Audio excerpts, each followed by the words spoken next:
Amis, je voudrais d'abord vous féliciter pour la marche que vous avez faite ce matin. Je sais que certains sont venus à mon tour, mais c'est normal. C'est pourquoi on avait venu de partout. Daï, il paraît que tu as marché aller comme retour. Félicitations. Je vous remercie, mais ce genre de sport-là, si on peut le faire. Alors, chers amis, j'espère que vous allez bien. Une fois de plus, je vous présente donc là l'allocution, l'intervention du président Laurent Gbagbo au bureau national de la Ligue des jeunes du PPACI. Et je pense que vous allez adorer un peu son intervention. Après, on en revient juste après, n'est-ce pas, son discours. Découvrons un peu ce qu'on dit quand un vieux parle. Il y a toujours des sagesses qui vont donc ressortir de ce qu'il a à nous dire. Suivons. Souvent, on va dire aux députés et aux maires d'organiser ça pour les autres années pour que ce soit... Ça devient comme le marathon de Ouagadougou. On peut s'amuser et puis en même temps se mettre bien dans le corps. En tout cas, je vous remercie d'être venus nombreux pour ça. Fatou Keïta, une fille qui est avec nous depuis 1990, hein? Fatou Keïta, depuis 1990, on se bat ensemble.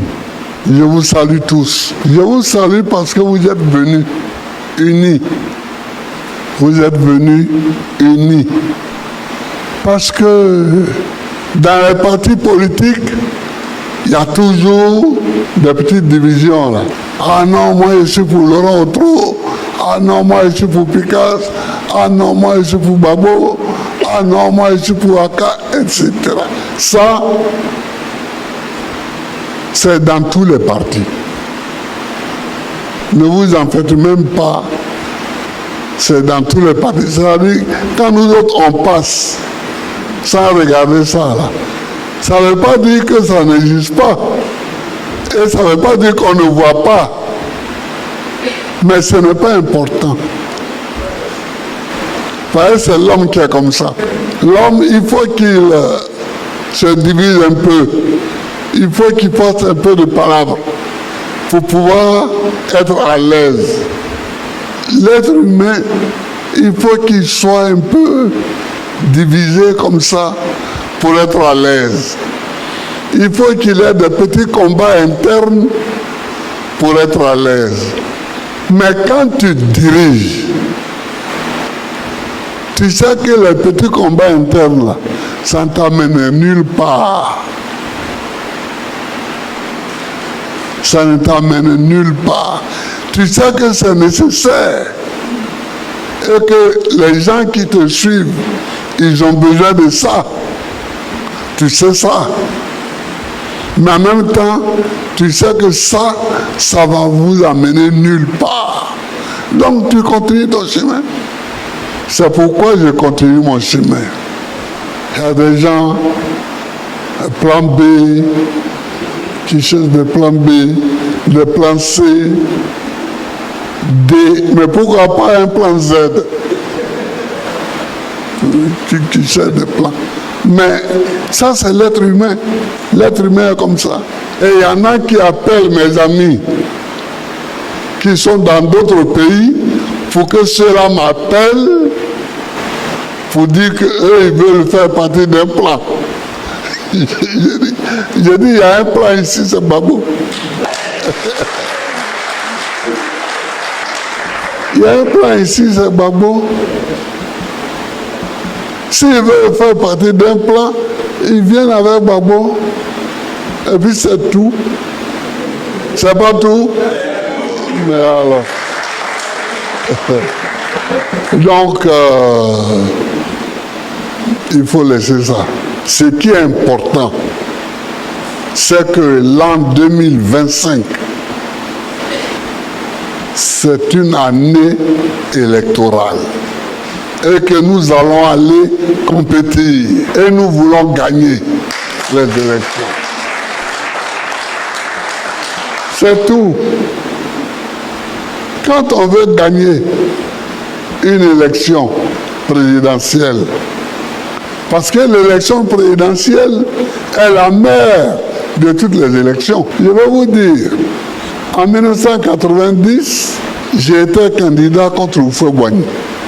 On a perdu l'élection présidentielle.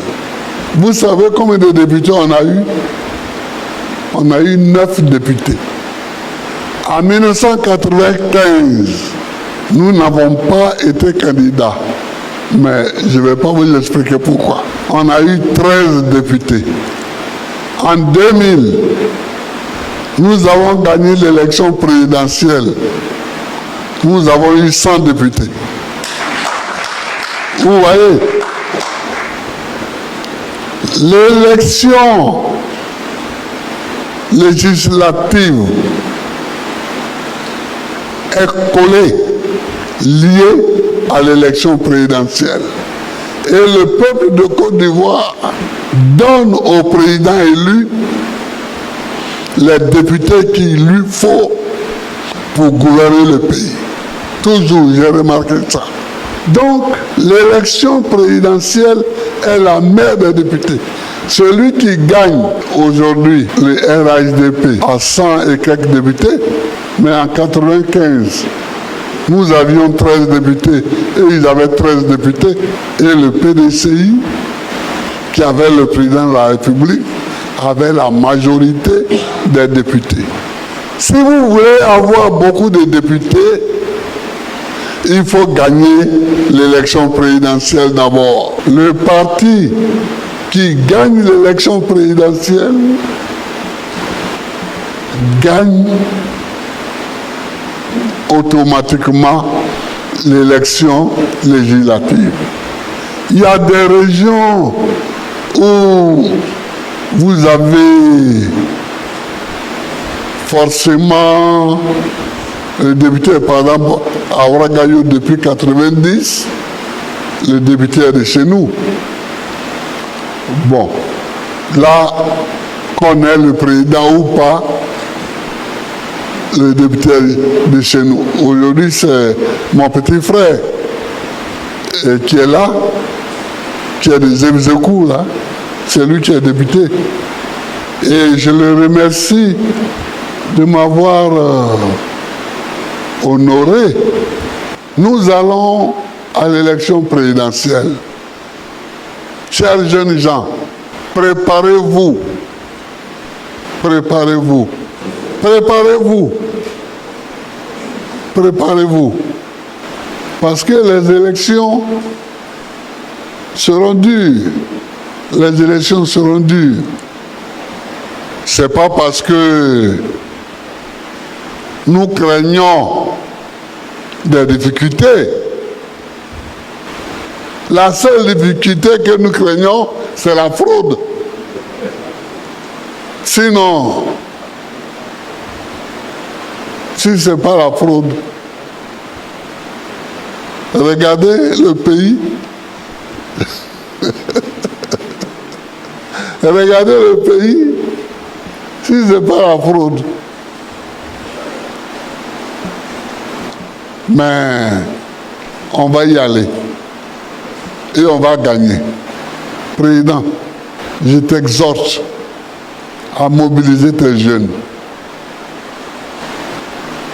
pour qu'ils soient prêts pour l'élection présidentielle. Parce que c'est la mère des élections. Tant que tu n'as pas gagné l'élection présidentielle, tu es comme ça, tu es comme ça, tu es comme ça. Vous comprenez?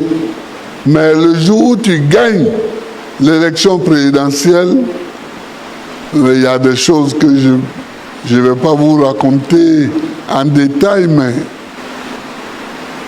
quand j'étais dans l'opposition avant, il y a des préfets qui m'engueulaient quand j'allais faire des tournées. Vous ne savez pas qu'aujourd'hui, ce n'est pas le jour de tournée. Tata.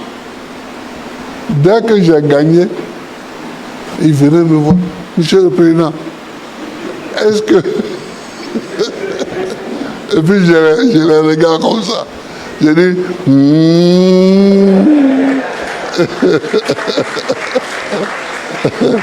J'ai dit... C'est-à-dire que bon... C'est la mère des élections. Dès que tu la gagnes, tu as tout gagné. Tu as tout gagné. Donc il faut, jeunes gens, vous mobiliser derrière les cadres qui sont là. Il faut vous mobiliser pour que nous gagnions l'élection présidentielle. Monsieur le PEX, monsieur le secrétaire général, vous avez entendu, hein? C'est la mère des élections. Même les endroits où vous pensez que vous ne pouvez pas gagner l'élection législative ou l'élection municipale, dès que vous avez gagné l'élection présidentielle, tout se déroule. Mais je vais vous raconter un peu Abidjan. Bon, Abidjan, Yopougon, on dit Yopougon de Gbagbo, ce n'est pas un 20 mots. Mais il y a des quartiers qui sont durs. Même à Bobo. On dit à Bobo, c'est pour les RDR. Quand j'ai gagné l'élection présidentielle, nous avons gagné l'élection législative à Bobo. Marcory, Koumassi, Port-Boué. Quand j'ai gagné l'élection présidentielle, ça s'est déroulé. L'IDA, qu'on ne connaissait même pas à Marcory, là, qui est de Lakota, il est allé être candidat. À Marcory, il a gagné. C'était lui le député de Marcory. Quand j'ai gagné l'élection présidentielle, Mamadou Koulibaly, qui n'avait aucune circonscription, il n'avait jamais compétit à aucune élection. Il est allé à Koumassi. Il a gagné. Quand j'ai perdu le pouvoir, il est retourné à Koumassi. Il a eu 2%. Vous comprenez pourquoi je vous dis que l'élection présidentielle est la mère des élections. Il faut avoir dans l'œil que l'élection présidentielle commande les autres élections. Donc, vos petits palabres là, hein, vos petits palabres, il faut laisser ça. Nous, pour le moment, on n'a rien à tirer avec ça. C'est pas notre petit déjeuner, quoi. Excellence, Aka.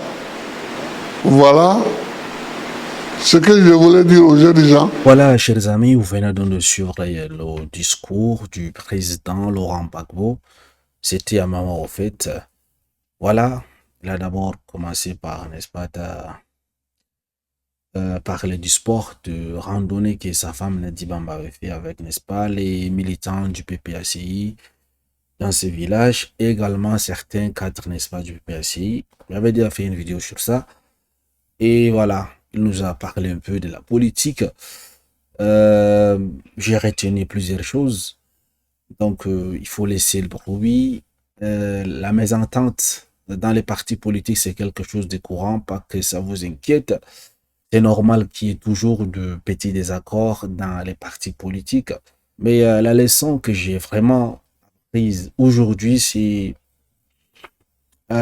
l'élection présidentielle est la mère de toutes les élections. Vous voyez, donc si vous raflez, si vous gagnez l'élection présidentielle, automatiquement, vous gagnerez les législatives, en fait. Je pense que c'est intéressant ce qu'il a dit. Parce que sans la sagesse, sans être, n'est-ce pas, longtemps dans les trucs de politique, on ne peut pas comprendre certaines choses. Il faut des gens comme ça, des personnes qui ont duré dans la politique, qui ont de l'expérience. Lorsqu'ils parlent, souvent, ils te donnent ces expériences personnelles, en fait. C'est pas tiré d'un livre. Ce n'est pas un truc qu'il a appris quelque part. C'est le terrain, c'est son expérience. Donc, à force, n'est-ce pas, d'être dans les élections, l'opposition, toutes ces choses, il a compris que le plus important, c'est les élections présidentielles. Donc, si vous raflez cela, vous gagnez cela, les autres élections, ça serait facile. Et la preuve, il a donné des preuves, en fait. Dans ses paroles, Mamadou Koulibaly a pris une balle perdue pour rien, en fait. Il avait gagné ses élections également, les législatives, Mamadou Koulibaly avait gagné. C'est lui qui n'avait qui n'était jamais présenté à une élection, il a gagné. Lorsque Babo a perdu dans les élections présidentielles en 2010, apparemment, Mamadou Koulibaly, il est retourné dans son fief, il a eu 2%. Ouais. Donc, cette théorie apparemment est vérifiée, en fait. Je pense que c'est intéressant. Et pour cela, il a dit, laissez les bagarres, laissez des disputes pour des petites choses. Concentrez-vous sur les futures élections 2025. D'où il dit, l'année 2025, les élections qui arrivent seront difficiles. Il dit qu'il va pour gagner. Comme a dit, n'est-ce pas, également le président du PDC-RDA, il part à ces élections pour gagner. Mais ça serait difficile. Il dit la seule difficulté que nous craignons, c'est la fraude. Donc, M. Laurent Gbagbo, il dit, si ces élections sont libres et transparentes, il n'y a pas de fraude. Il a dit que sa victoire, la victoire du PPACI, est assurée. Voilà, chers amis, dites-moi qu'en pensez-vous de son discours, qu'avez-vous retenu et que pensez-vous de la théorie qu'il nous a expliquée. Si vous gagnez les élections présidentielles, vous raflez les restes, en fait, des élections. Et partagez massivement la vidéo si vous n'êtes pas abonné. Et également, vous allez remarquer derrière lui, il y a un ventilateur, là, c'est ça apparemment qui fait de bruit. Et on peut avoir un peu de mal à suivre l'audio. Mais je pense que le message est passé, en fait. Merci de m'avoir suivi, à très bientôt.